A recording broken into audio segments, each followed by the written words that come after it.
Welcome to KBS World Radio. You're now tuned in to Korea24's Korea Book Club, where we explore the world of Korean literature. This is our weekend replay edition, playing back our book segment from Wednesday's show. We hope you enjoy it. I'm your host, Kwon Jang-woo. Gracing us with his presence as ever, we have with us literary critic Barry Welsh. Barry, hello. It's great to have you on again. Yes, it's great to be back.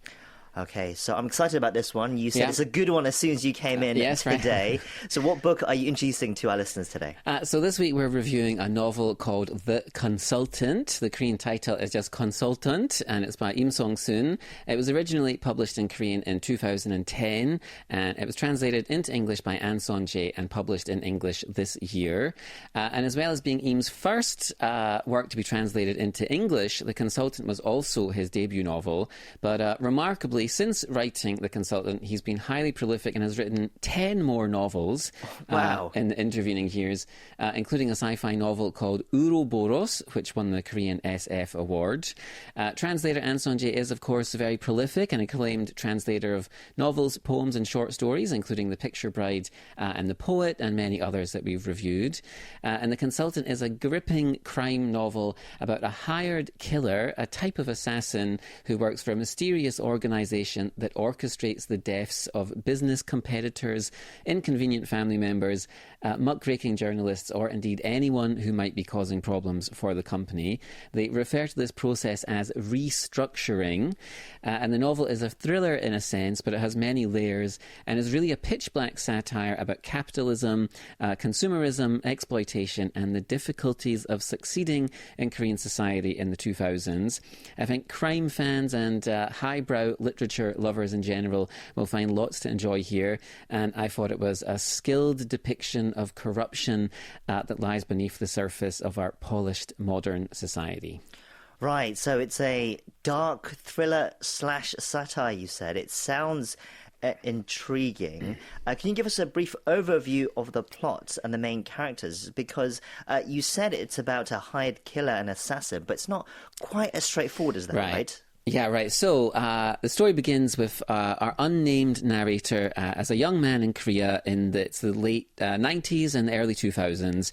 It's just after the IMF crisis in 1998 and has caused significant economic instability in Korea. As such, this young man and his classmates, they're all worried about their futures and the possibility of securing good jobs and good careers. Furthermore, our narrator is not a talented student, and he laments that with his grades, he will not rise in the world financially or socially, and he seems doomed to some low-level and undesirable position. And this is a much acknowledged concern among young Koreans to this day. And the pressures of education and employment are, of course, frequently discussed. So what is this young man to do? So the only thing that sets him apart from most of his age group and other graduates is that he has a passion for writing online crime novels and stories on a blog writing platform. However, his blog is not popular, and there doesn't seem to be any real career path stemming from it. That is, until one day he's contacted out of the blue by a man representing the company. This man asks him to write some very specific crime stories depicting perfect murders of certain individuals. The young man thinks it's a strange request, but the money is just too good to refuse, and he agrees to do it. In the following weeks, as he watches the news, he comes to realise that the company has used his perfect murder scenarios to murder people in the real world. So what is he to do? Should he continue working for this company and helping them restructure people in return for a wealthy and successful lifestyle? Or should he turn himself in? Of course, he thinks of the money and he takes this job. Yes, it's a really interesting and imaginative premise, I think, for a thriller. I'm really curious to find out more. But you said there were more layers to the story, how it explores the dark aspects of modern Korean society. How does Im use this setup to do that then? So the book isn't just the story of how easily this one young man loses his soul. It's really about the trap of modern society. So Im writes about this in the way that he sees that people are funneled onto a treadmill of trying to get a good job, climbing the ladder, and buying products as symbols and displays of wealth, and how emptying and soul soul-destroying this process is. He writes that our childhood dreams are crushed by this flattening process of modern advanced civilization. So why not murder people for money? Does it really matter in this type of society? People will be ground up by this relentless process anyway, so what does it matter if you contribute to it? All anybody ever does is act in their own best interests, and that's what we're taught to do. As the narrator says, each person had simply acted in their own best interest. That was all. To repeat what I said, structure is the only thing that survives restructuring. There are no exceptions. No one is ever free. So in the story, the narrator can do everything that wealthy and successful people are meant to do. He can buy the nice house, he dates attractive young women, he buys designer products, and essentially he lives the dream that society tells him he should be living.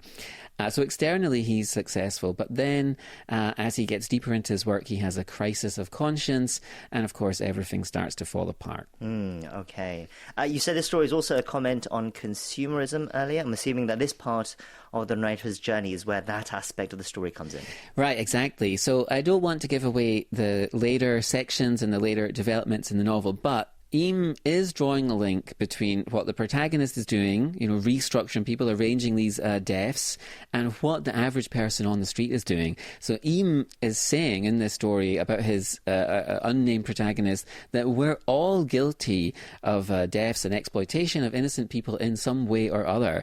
The protagonist doesn't go out into the field and shoot or stab or strangle people like the assassin in The Plotters, for example. He just sits behind a computer all day, creating scenarios that are implemented by anonymous contractors that he never sees or interacts with. He's just a person doing his job. So he does all these things so that he can enjoy all the nice things that society offers and that society says he should want and aspire to. The shiny gadgets, the consumer products, the meals in the fancy restaurants and so on.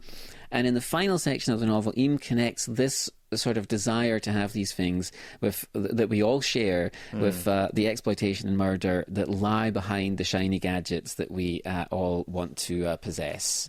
And what again, not to spoil anything, but the minerals and the various elements and things that make these gadgets come from places where the cost of life is cheap, and people are murdered by big companies and powerful governments, and this happens so that we can possess these gadgets and goods and all the rest of it. And so Im is just saying we're like this young man, his young protagonist. We're not pulling the trigger or wielding the knife, but simply by living and participating in the modern world, we're all really killers. Yeah, it sounds effective and compelling, and I think it would work well for a lot of readers, right?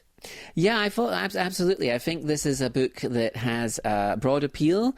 It's a brainy crime novel and a very witty analysis of modern society. It has some unexpected twists and turns and goes to places you might not expect. Also has some very dark humour and satire, which I appreciated. It's an engaging thrill ride that the journey the protagonist goes on. And along with books we've reviewed like The Plotters or The Disaster Tourist, it's part of this emerging trend for critiques of modern materialist society by Korean writers and how this affects people's soul or their choices in life. And in this novel, he's asking important questions, and I think these questions will have many readers reflecting on their own choices and decisions. It sounds great, and hopefully it can reach a lot of readers. It's called The Consultant by Im Seong-sun, and that was our pick for this week's Korea Book Club. Barry, thank you for that recommendation. Have a great week, and we'll see you next time. Okay, take care.